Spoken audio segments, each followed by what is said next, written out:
ಮಗ. ಅವನು ನಾನು ಹೇಳಿದ ಮಾತನ್ನ ಯಾವತ್ತೂ ಮೀರಲ್ಲ. ನಾನು ಹೇಳಿದ್ದೆ ಅವನಿಗೆ ವೇದವಾಕ್ಯ. ನಿಜ, ನೀವು ಹೇಳಿದ್ದೇ ವೇದವಾಕ್ಯ. ನಿಮ್ಮ ಮಾತನ್ನೇ ಅವ್ನು ನಂಬೋದು. ಆದರೆ ನೀವು ಅವ್ನ ನಂಬಿಕೆಗೆ ಮೋಸ ಮಾಡ್ತಿದ್ದೀರಾ, ನೀವು ಅವ್ನ ನಂಬಿಕೆನ ಮಿಸ್ಯೂಸ್ ಮಾಡ್ಕೋತಿದ್ದೀರಾ ಅಂತ ಅವನಿಗೆ ಗೊತ್ತಾದರೆ ಅವನಂತೂ ಸುಮ್ಮನಿರಲ್ಲ. ನೀವು ಅವನ ಅಮ್ಮ ಅನ್ನೋದನ್ನು ಮರಿತಾನೆ. ನೆನ್ಪಿರ್ಲಿ.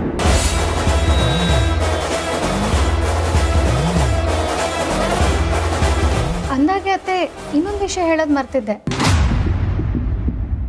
ಅಮ್ಮನ ಸ್ಥಾನದಲ್ಲಿರೋರು ಯಾವಾಗಲೂ ಅಮ್ಮ ಆಗೇ ಇರಬೇಕು.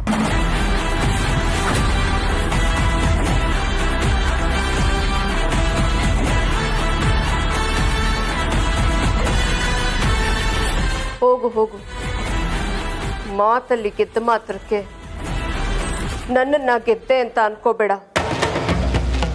ಆಟ ಇರೋದು ಫೀಲ್ಡಲ್ಲಿ. ಸೂರ್ಯನಾರಾಯಣ ವಿಷಯ ಒಂದು ಕ್ಲಾರಿಟಿ ಸಿಗಲಿ, ಆಮೇಲೆ ಈ ಸುಹಾಸಿನಿ ಏನು ಅನ್ನೋದು ನಿನಗೆ ತೋರಿಸ್ತೀನಿ. ವೈದೇಹಿಗೆ ಕೊಟ್ಟ ಹಿಂಸೆ ಏನು ಅಲ್ಲ, ನೀನಿನ್ನೂ 100 ಪಟ್ಟು ಚಿತ್ರ ಹಿಂಸೆನ ಅನುಭವಿಸ್ಬೇಕು. ಹಾಗೆ ಮಾಡ್ತೀನಿ. ನಿನ್ನ ಗಂಡ ನಿನ್ನನ್ನು ತುಂಬ ಪ್ರೀತಿಸ್ತಾನೆ ಅನ್ನೋ ನಂಬಿಕೆ ಅಲ್ವಾ ನಿನಗೆ? ನಾನು ನೋಡ್ತೀನಿ ನೀವಿಬ್ರು ಹೇಗೆ ಅನ್ಯೂನ್ಯವಾಗಿರ್ತೀರಾ ಅಂತ. ಲಾಸ್ಟ್ ಟೈಮ್ ಥರ ಅಲ್ಲ, ಈ ಸಾರ್ತಿ ನನ್ನ ಪ್ರಯತ್ನ ತುಂಬ ಗಟ್ಟಿಯಾಗಿರುತ್ತೆ.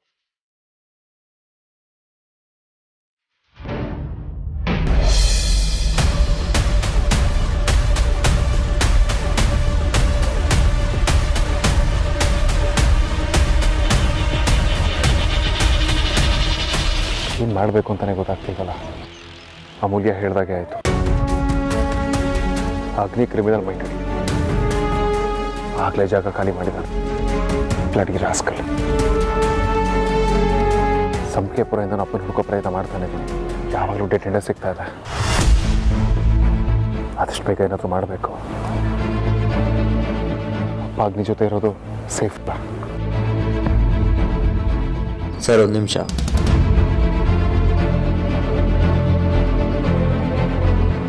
ವೇದಾಂತ್ ಅಂದರೆ ನೀವೇನಾ?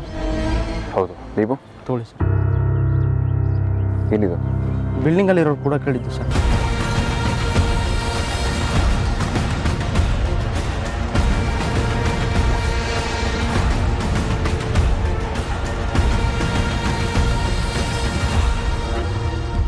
ವೇದ, ನನಗೆ ಗೊತ್ತಿತ್ತು ನೀನು ನಮ್ಮನ್ನು ಹುಡ್ಕೊಂಡಿದ್ದು ತನಕ ಬಂದೇ ಬರ್ತೀಯ. ನಿನಗೆ ನಿನ್ನ ತಂದೆ ಬಗ್ಗೆ ತಿಳ್ಕೊಳ್ಳೋ ಆಸೆ ಇದ್ದರೆ, ಅವರ ಜೀವಂತವಾಗಿ ನೋಡಬೇಕು ಅಂತಿದ್ರೆ, ಇನ್ನು 10 ನಿಮಿಷ ಇದೇ ಏರಿಯಾದ 3ನೇ ಸ್ಟೇಜಲ್ಲಿರೋ ಬಸ್ ಸ್ಟಾಪ್ ಹತ್ರ ಬಾ. 1 ನಿಮಿಷನೂ ಲೇಟ್ ಮಾಡಬೇಡ, ಮಿಸ್ ಮಾಡಬೇಡ.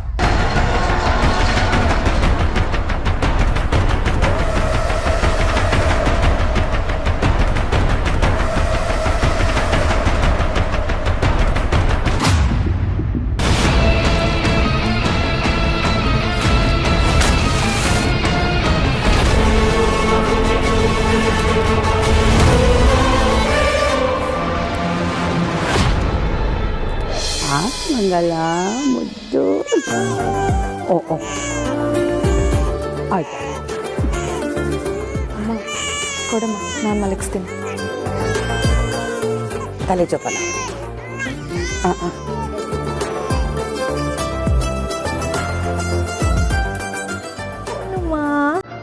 ಓನು ಪುಟ್ಟ.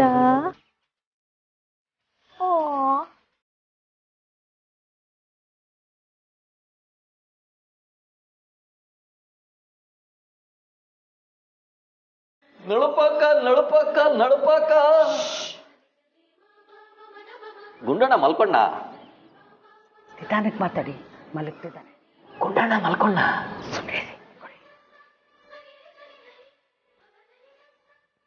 ಆರ್ತಿ ತಗೋ. ಬೇಡ ಅಮ್ಮ, ನಂಗೆ ಹಸುವಿಲ್ಲ.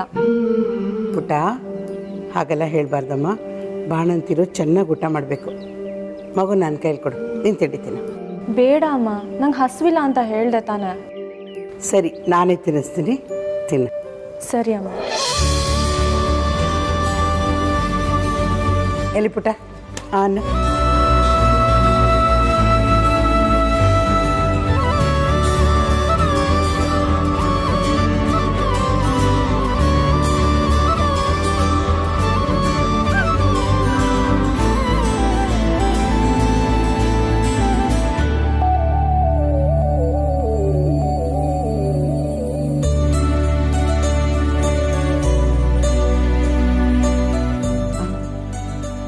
ರೀ, ಆಟೋ ತಂದಿದ್ದೀರಲ್ಲ, ಏನು ಕತೆ ಅಂತ ಹೇಳಲೇ ಇಲ್ಲ.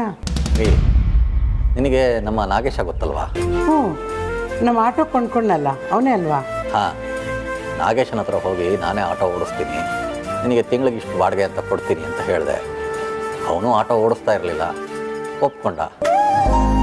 ಅಂದರೆ ನೀವು ಮತ್ತೆ ಆಟೋ ಓಡಿಸ್ತೀರಾ? ಹ್ಞೂ. ಅದೆಲ್ಲ ಸರಿ ರೀ, ನೀವು ಸೂಪರ್ವೈಸರ್ ಆಗಿದ್ದವರು ಮತ್ತೆ ಆಟೋ ಓಡಿಸ್ತೀನಿ ಅಂತಿದ್ದೀರಿ, ನಿಮಗೆ ಸರಿ ಅನ್ಸುತ್ತಾ? ಯಾಕೆ ನಾನು ಯಾಕೆ ಆಟೋ ಓಡಿಸ್ಬಾರ್ದು ಪ್ರೀ? ಅದರಲ್ಲೇನು ತಪ್ಪಿದೆ? ಹಿಂದೆ ನಾನು ಆಟೋ ಓಡಿಸ್ತಾ ಇದ್ದೆ ತಾನೆ. ಈ ಆಟೋ ಓಡಿಸಿ ತಾನೆ ನಾವು ಮಕ್ಕಳು ಮೊದಲೇ ಸಾಲನೆಲ್ಲ ತೀರಿಸಿದ್ದು. ಇದು ನಮಗೆ ಅದೃಷ್ಟದ ಆಟೋ ಪ್ರೀ. ಇದು ಮತ್ತೆ ನಮಗೆ ಬದುಕು ಕಟ್ಕೊಟ್ಟ ಆಟೋ. ಕೆಟ್ಟ ಕಾಲದಲ್ಲಿ ನಮಗೆ ಸಹಾಯಕ್ಕೆ ಬಂದಿದೆ. ಈಗ ಬೇರೆ ಕೆಲಸ ಸಿಗೋದು ಕಷ್ಟ, ಆಟೋ ಓಡಿಸೋದ್ರಲ್ಲಿ ಏನು ತಪ್ಪು? ಹಾಗಲ್ಲಪ್ಪ, ಎಲ್ರಿಗೂ ಆಟೋ ಮೇಲೆ ಪ್ರೀತಿ ಇದೆ. ಆದರೆ ಈ ವಯಸ್ಸಲ್ಲಿ ನಿಮ್ಗೆ ಆಟೋ ಓಡಿಸೋದಕ್ಕೆ ತೊಂದರೆ ಆಗಲ್ವಾ? ಕಷ್ಟ ಆಗಲ್ವಾ? ಆರ್ತಿ, ಹಿಂದೆ ನಾನು ಆಟೋ ಓಡಿಸ್ತಾ ಇದ್ದಾಗ ನಮ್ಮ ಸ್ಟ್ಯಾಂಡಲ್ಲಿ ಶಂಕರಣ್ಣ ಅಂತ ಒಬ್ಬರಿದ್ದರು. ಅವ್ರಿಗೆ ಆಗಲೇ 72 ವರ್ಷ ವಯಸ್ಸು. ಈ ಆಟೋ ತೊಗೊಂಡು ಆ ಸ್ಟ್ಯಾಂಡ್ ಹತ್ರ ಒಂದು ಸಲ ಹೋಗಿದ್ದೆ. ಶಂಕರಣ್ಣ ಸಿಕ್ಕಿದ್ರು. ಅವ್ರು ಇನ್ನೂ ಆಟೋ ಓಡಿಸ್ತಾ ಇದ್ದಾರೆ. ಈಗ ಅವ್ರಿಗೆ 75. ನಾನು ಕೇಳಿದೆ, ಈ ವಯಸ್ಸಿನಲ್ಲೂ ಆಟೋ ಓಡಿಸ್ತಿರಲ್ಲ ಶಂಕರಣ್ಣ, ಆಗತ್ತಾ ಅಂತ. ಅದಕ್ಕೆ ಶಂಕರಣ್ಣ ಏನು ಹೇಳೋರು ಗೊತ್ತಾ? ಮಂಜು, ಆಟೋ ಓಡಿಸೋದಕ್ಕೆ ಏನು ಬೇಕು? ಕೈಕಾಲು ಗಟ್ಟಿ ಇರಬೇಕು, ಕಣ್ಣು ಚೆನ್ನಾಗಿ ಕಾಣಿಸ್ಬೇಕು. ಕೈಕಾಲು ಗಟ್ಟಿ ಇರೋ ತನಕ, ಕಣ್ಣು ಚೆನ್ನಾಗಿ ಕಾಣಿಸೋ ತನಕ ನಾನು ಆಟೋ ಓಡಿಸ್ತೀನಿ ಅಂತ ಭಾಳ ಆತ್ಮವಿಶ್ವಾಸದಿಂದ ಹೇಳಿದ್ರು. ನನಗೂ ಕೈಕಾಲು ಗಟ್ಟಿ ಇದೆ. ಗಂಡಸು ಮನೇಲಿ ಸುಮ್ಮನೆ ಕೂತಿರಬಾರ್ದು, ದುಡಿಬೇಕು, ಸಂಪಾದನೆ ಮಾಡಬೇಕು. ರೀ, ಹಾಗಿದ್ರೆ ನೀವು ಮತ್ತೆ ಅದೇ ಆಟೋ ಸ್ಟ್ಯಾಂಡಿಗೆ ಹೋಗ್ತೀರಾ? ಇಲ್ಲ ಪ್ರೀ, ಸದ್ಯಕ್ಕೆ ಮಕ್ಕಳನ್ನ ಸ್ಕೂಲಿಗೆ ಬಿಡ್ತಾ ಇದ್ದೀನಿ. 10 ಮಕ್ಕಳಿದ್ದಾರೆ. ತಿಂಗಳಿಗೆ ತಲಾ 1,000 ರೂಪಾಯಿ ಕೊಡ್ತಾರೆ. ಸಾಯಂಕಾಲದ ಹೊತ್ತು ಒಬ್ಬರು ತಾತನ್ನ ಅವ್ರ ಮಗನ ಮನೆ ಕರ್ಕೊಂಡು ಹೋಗ್ಬಿಟ್ಟು ಅಲ್ಲಿ ಮತ್ತೆ ಅವ್ರ ಮನೆ ವಾಪಸ್ ಕರ್ಕೊಂಬರ್ಬೇಕು. ಅವರು ತಿಂಗಳಿಗೆ 5,000 ಕೊಡ್ತಾರೆ. ಆಮೇಲೆ ಬಾಡಿಗೆ ಎಲ್ಲ ಸೇರಿ ಹೇಗೋ ಸಂಸಾರ ತೂಗಿಸ್ಕೊಂಡು ಹೋಗ್ಬೋದು.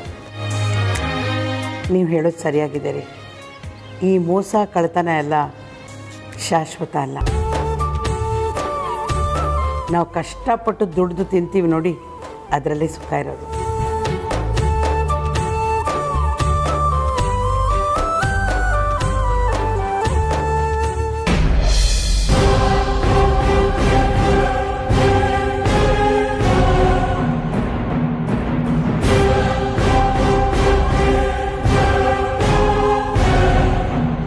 ವೇದಾಂತ್, ಹೌದು,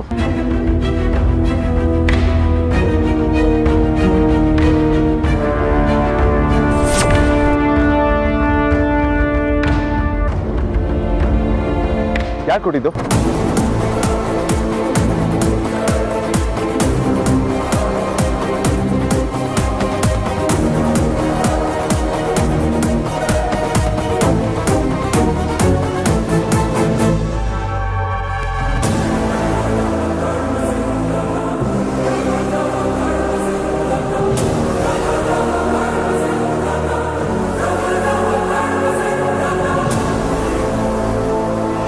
ಸರಿ, ನಾನು ಬಾಡಿಗೆ ಹೋಗ್ತೀನಿ. ಆರತಿ, ಮಗುಗೇನಾದರೂ ಬೇಕಮ್ಮ? ಏನು ಬೇಡ ಅಪ್ಪ. ಕಂದ, ಸಂಕೋಚ ಪಟ್ಕೋಬೇಡ. ಏನಾದರೂ ಬೇಕಿದ್ರೆ ಹೇಳು. ಇಲ್ಲ ಅಪ್ಪ, ನನಗೇನು ಸಂಕೋಚ ಇಲ್ಲ. ನನಗೊಂದು ಸಣ್ಣ ಬೇಜಾರಷ್ಟೆ. ನಾನು ಎಲ್ರಿಗೂ ಹೊರೆ ಆಗ್ತಿದ್ದೀನ ಅಂತ. ಯಾಕಮ್ಮ ಹಾಗೆ ಹೇಳ್ತೀಯ? ಅಪ್ಪನಿಗೆ ಯಾವತ್ತೂ ಮಕ್ಕಳು ಭಾರ ಆಗೋದಿಲ್ಲ. ಮುಂದೆ ನನಗೆ ದುಡಿಯೋದಕ್ಕಾಗದೇ ಇದ್ದಾಗ ನಿನ್ನನ್ನು ನೋಡ್ಕೋತೀಯ ತಾನೆ? ಅಪ್ಪ, ಯಾಕೆ ಹಾಗೆಲ್ಲ ಮಾತಾಡಿ ನೋವು ಮಾಡ್ತಿದ್ದೀರಾ? ಮತ್ತೆ ನೀನು ನಮಗೆ ತೊಂದರೆ ಅನ್ನೋದಾದರೆ ನಾನು ನಿಮಗೆ ತೊಂದರೆ ಆಗೋದಿಲ್ವಾ? ಹೇಳು, ಏನು ಬೇಕು ಅಂತ. ಸರಿ ಅಪ್ಪ, ಮಗುಗೆ ಪೌಡ್ರ್ ಒಂದು ಬೇಕಿತ್ತಷ್ಟೆ. ಅಷ್ಟೇ ತಾನೇ, ತಂದು ಕೊಡ್ತೀನಿ.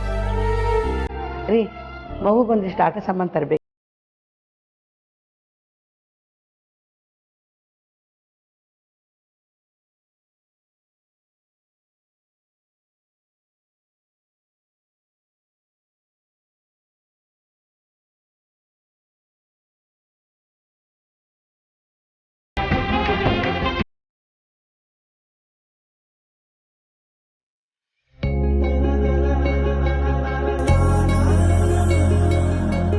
ದೇವ್ರೆ, ನನ್ನ ಮಗಳು ತನ್ನ ಗಂಡ ಇಲ್ಲ ಅನ್ನೋದನ್ನು ಮರೆತು ಆ ಮಗುನ ನೋಡಿಕೊಂಡು ಅವಳು ಸಂತೋಷವಾಗಿ ಕಾಲ ಕಳೆಯೋ ಹಾಗೆ ಮಾಡಪ್ಪ.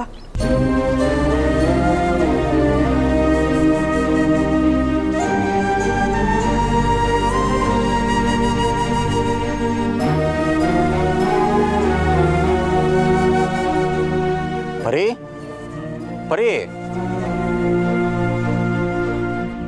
ಪರಿ ಪರಿ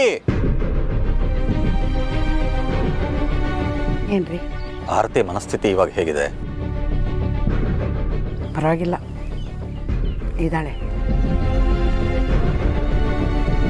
ಮಗು ಜೊತೆಲಿ ಆಟ ಆಡ್ಕೊಂಡು ಹೇಗೋ ಕಾಲ ಕಳೀತಿದ್ದಾಳೆ. ನನಗಂತೂ ವಿಕ್ಕಿ ಸುದ್ದಿನ ಅವಳು ಹೇಗೆ ತಗೋತಾಳೆ ಅಂತ ಭಯ ಆಗಿತ್ತು. ರೀ, ವೇದಾಂತ ಹೇಳಿದ್ನಲ್ಲ, ವಿಕ್ಕಿನೇ ಮಗುವಾಗಿ ವಾಪಸ್ ಬಂದಿದ್ದಾನೆ ಅಂತ. ಅದನ್ನು ಕೇಳಿಕೊಂಡು ಅವಳು ಗೆಲುವಾಗಿದ್ದಾಳೆ. ನಾವು ಹಾಗೆ ಇರಬೇಕಲ್ವಾ? ಏನೋ ಎಲ್ಲ ಒಳ್ಳೇದಾದರೆ ಸಾಕು. ಮತ್ತೆ ಹಳೆ ಉದ್ಯೋಗ, ಹಳೆ ದುಡಿಮೆ, ಇದ್ರ ಮೇಲೆ ಯಾರು ಕಣ್ಣು ಬೀಳದೆ ಇದ್ರು ಸಾಕು. ಬರ್ತೀನಿ. ಸರಿ.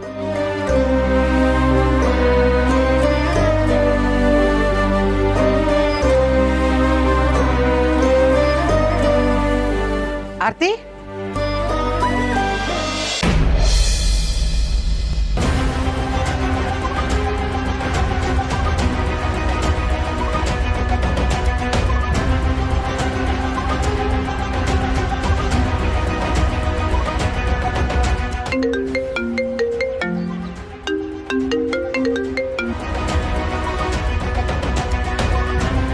ಹೇಳು ಮೂಲ್ಯ.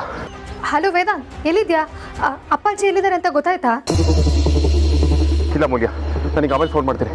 ವೇದಾಂತ್,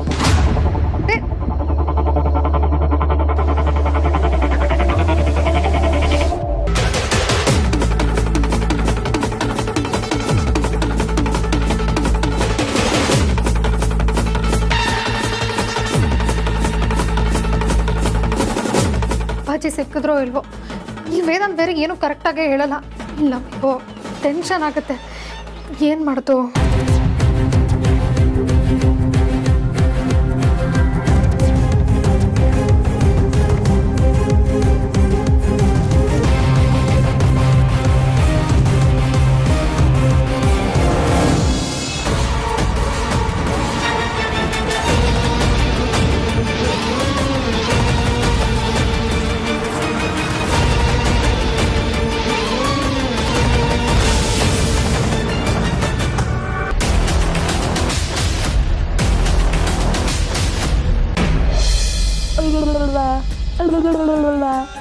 ಅಳ್ಬಾರ್ದು ಪುಟ್ಟ, ಅಳ್ಬಾರ್ದು.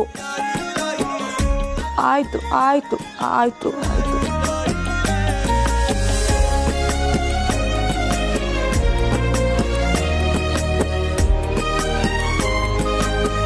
ವಿಕ್ಕಿಯವರೇ, ನಿಮ್ಮ ಮಗುನು ನಿಮ್ಮ ಹಾಗೇನೆ ತುಂಬ ಹಠಮಾರಿ, ನನ್ನ ಮಾತೇ ಕೇಳೋದಿಲ್ಲ.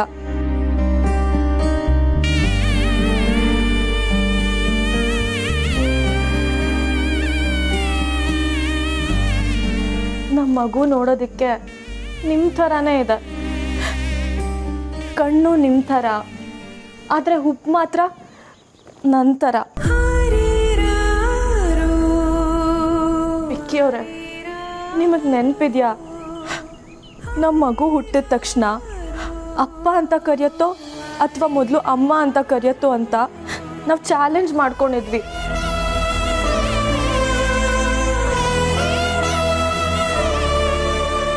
ಈಗ ನಮ್ಮ ಮಗು ಮೊದಲು ಅಪ್ಪ ಅಂತ ಕರೆದ್ರೆ ನಾನು ಏನು ಮಾಡಲಿ?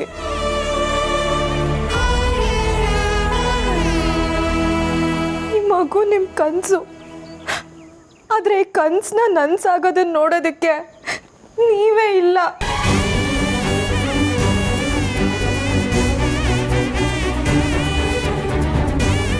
ನೀವಿಲ್ಲದೆ ಇರೋ ದುಃಖ ನನಗೆ ಪ್ರತಿದಿನ ಪ್ರತಿ ಕ್ಷಣ ಕಾಡ್ತಾನೆ ಇರುತ್ತೆ. ಆದರೆ ಈ ದುಃಖನ ನನ್ನ ಅಪ್ಪ ಅಮ್ಮನ ಮುಂದೆ ತೋರಿಸ್ಕೊಡೋದಕ್ಕಾಗೋದಿಲ್ಲ.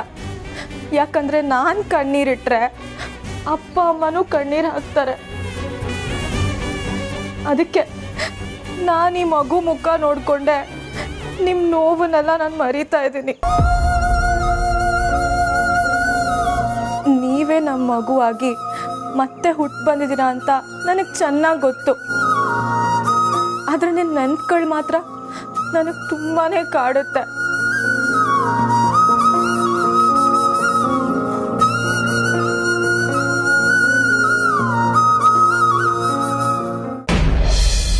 ಅಗ್ನಿ, ಏ ಅಗ್ನಿ,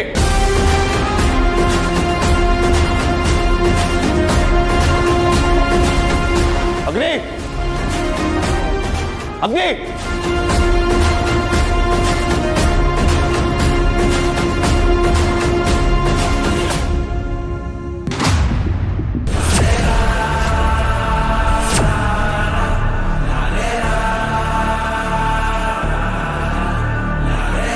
ಅಗ್ನಿ, ನನ್ನ ತಂದೆ ಇಲ್ಲಿ. ಪರವಾಗಿಲ್ಲ ಮಿಸ್ಟರ್ ವೇದಾಂತ್, ವಾಯ್ಸಲ್ಲಿ ಸ್ವಲ್ಪ ಭಯನೂ ಇದೆ.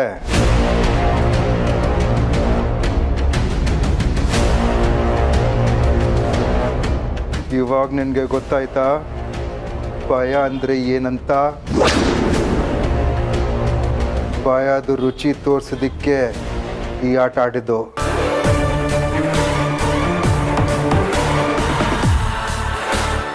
ನಿನಗೆ ನೋವು ಮಾಡಿದರೆ ನಿನಗೆ ಭಯ ಆಗಲ್ಲ.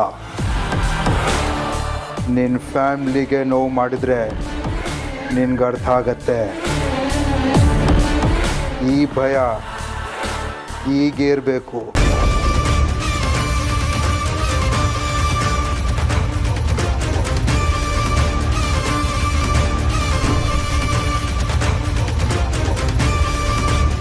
ಹೇ ಅಗ್ನಿ, ನೀನು ಸ್ವಲ್ಪ ದಿನ ಉಸಿರಾಡೋದಕ್ಕೆ ಬಿಟ್ಟಿದ್ದೀನಿ ಅಂತ ಬಾಲ ಬಿಚ್ಚಬೇಡ. ಇದೆಲ್ಲ ನನ್ನ ಇಟ್ಕೊಳ್ಬೇಡ. ಮರ್ಯಾದೆ ನನ್ನ ಅಪ್ಪ ಇಲ್ಲಿದ್ದಾರೆ, ಹೇಳು ಹೇಳೋ. ನೀನು ಮಾತ್ರ ಸುಮ್ಮನೆ ಬಿಡೋದಿಲ್ಲ ಕಣೋ. ನನ್ನ ಅಪ್ಪ ಇಲ್ಲಿದ್ದಾರೆ, ಹೇಳೋ.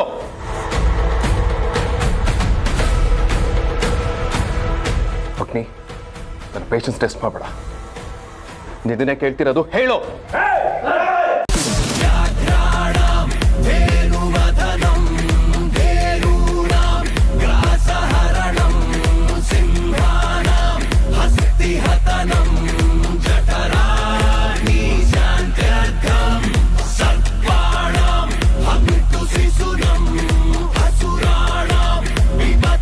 ಏನದು ಶಬ್ದ?